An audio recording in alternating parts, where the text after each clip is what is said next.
Isang mapagpalang araw po mga kadahon. Ang topic po natin ngayon ay tungkol naman sa eucalyptus or blue gum tree. At ito po ay matatagpuan sa bansang Australia at napakarami po nito sa bansang Australia. At meron na rin po tayo nito sa Pilipinas, sa lugar ng Baguio at meron din sa Manila. At meron na rin po nito sa iba't ibang dako ng ating bansa. At ito po ay kapaki-pakinabang dahil ito po ay ginagamit bilang sangkap sa paggawa ng pampaganda, sangkap sa paggawa ng pabango, at sangkap din sa paggawa ng iba't ibang gamot na lulunas sa ating iba't ibang karamdaman. At kadalasan nga po ang nagagamit natin dito ay yung matanda ng dahon ng eucalyptus.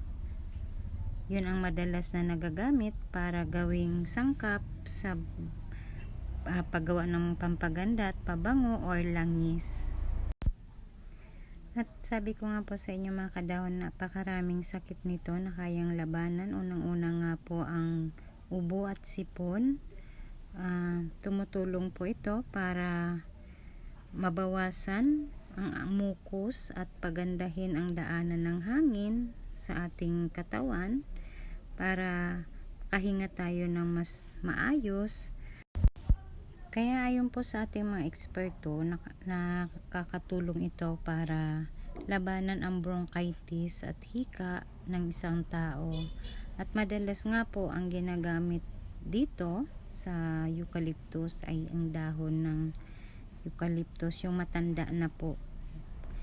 At sunod nga po mga kadahon, tumutulong din po ang eucalyptus para labanan ang pananakit ng ulo dahil po ang eucalyptus ay anti-inflammatory properties na may kasamang sangkap nga po ito na isang analgesic, kaya nakakatulong ito para labanan ang pananakit ng ulo ng isang tao. At sunod nga po mga kadahon, nakakatulong din po ang eucalyptus para labanan ang free radicals dahil ito po ay nag-aalis ng mga lason na dala ng free radicals.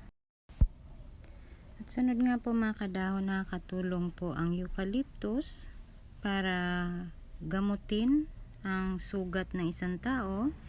Maglaga lang po kayo ng dahon ng eucalyptus at yun po ang ipanghugas sa sugat ng isang tao para mabilis po itong gumaling. Dahil ayon po sa pag-aaral ng ating mga eksperto, ang eucalyptus ay may mataas na antibacterial activity. Kaya naman po ayon sa ating mga eksperto mga kadahon, nakakatulong din ang eucalyptus sa mga tao na dumudugo ang mga gilagid dahil po ang eucalyptus nga po ay mataas antibacterial nito, kaya nilalabanan nito ang cavity sa ating mga gilagid. At kaya nga po ang eucalyptus ay madalas nagagamit itong sangkap bilang mouthwash ng isang tao. At sunod po mga kadahon, ayon sa ating mga eksperto, ang eucalyptus po ay nakakatulong para labanan ang sobrang kapal ng dandruff o pagkakaroon ng dandruff ng isang tao dahil ito po ay nagbibigay ng moisturizer sa ating balat, kaya nakakatulong din po ito para labanan ang psoriasis ng isang tao, yung nagsusugat-sugat na yung balat pero matuyo, tuyo yung balat tapos nagbabalat-balat na siya, parang lumilipad na yung balat, yung ganun yung sugat po ng psoriasis. Sunod po mga kadahon, ayon sa ating mga eksperto, ang eucalyptus ay nakakatulong din po para magbigay sa atin ng relaxation. Langhapin lang natin ang amoy ng eucalyptus oil at makakaranas na tayo ng ginhawa at maalis ang anumang stress na ating nararamdaman at makakaramdam tayo ng relaxation. At sunod pa mga kadahon, ayon sa ating mga eksperto, Nakatulong din po ang eucalyptus para sa mga taong kinagat ng lamok. Yung langis po nito, yun yung ipampahid natin sa mga nakagat ng lamok para mawala yung mga bakas sa ating katawan, yung kagat ng lamok. Kasi usually, 'di ba, pag yung isang tao nakatira sa isang lugar na maraming lamok, makikita mo sa balat niya yung pula-pula na kagat ng lamok. At yun nga po, napansin ko, may isa akong ginagamit na eucalyptus product, yung cutting ko. Hindi ko siya pinopromote po, no, kasi hindi naman siya sponsor.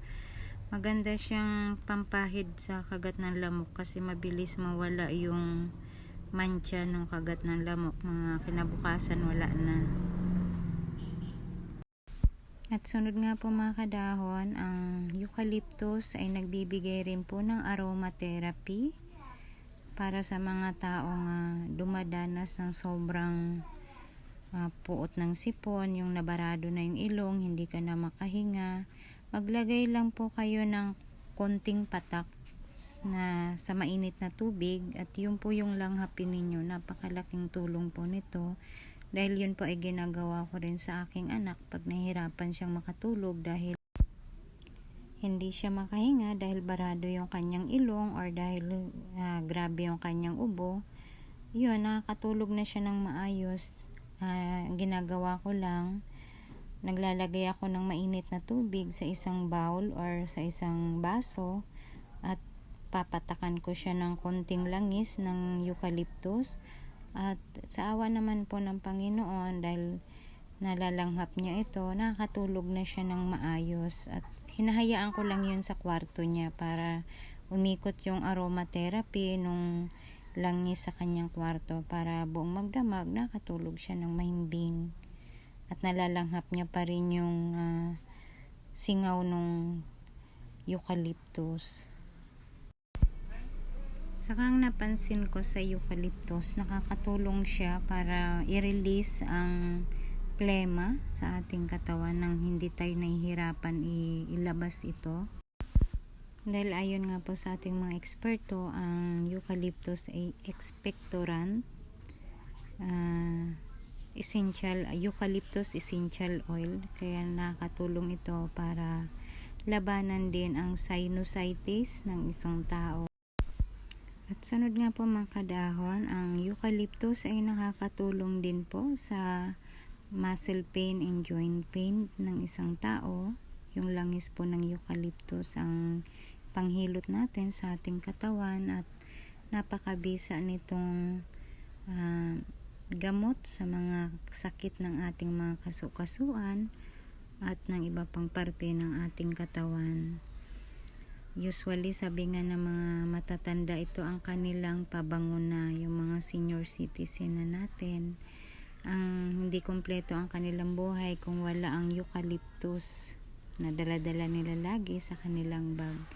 Dahil malaking tulong naman po talaga ito, lalo na pagka masakit ang ating mga katawan dahil sobrang pagod, sobrang trabaho. Ito yung nakakatulong para ipanghilot sa ating katawan at ma-relax yung ating pakiramdam. At sunod nga po mga kadahon, nakakatulong din po ang eucalyptus sa mga taong dumadanas ng arthritis or ng gout. Ito po ay nagbibigay ng ginhawa pag once nananakit ang inyong arthritis or gout. Pahid lamang ang cream ng eucalyptus para mawala ang sobrang pananakit na nararanasan ng inyong arthritis at makaramdam kayo ng ginhawa para mawala ang sobrang sakit na inyong dinadanas tungkol sa inyong arthritis at makaranas kayo ng relaxation. At tayo din po sa ating mga dalubhasa, meron pong mga sangkap ng eucalyptus na nagagamit sa paglilinis sa ating bahay. Gaya ng pagpupuna sa mga salamin, nagbibigay ito ng bango sa paligid ng ating bahay. At sunod po mga kadahon, ayon sa ating mga eksperto, ang eucalyptus oil ay nakakatulong para labanan or alisin ang mga lisa sa ating mga ulo. Meron mga bata na sobrang magbilad sa araw at dahil doon nagkakaroon ng lisa or kuto. Ito yung magandang gawin. Pahira ng langis ng eucalyptus ang buhok ng isang tao na may mga lisa or kuto, sa kanya suyurin ito para masama lahat, pati mga itlog ng lisa. Sunod mga kadahon, ang eucalyptus oil ay nakakatulong din para alisin ang acne sa ating balat, kagaya ng mga iba pang sakit sa ating balat.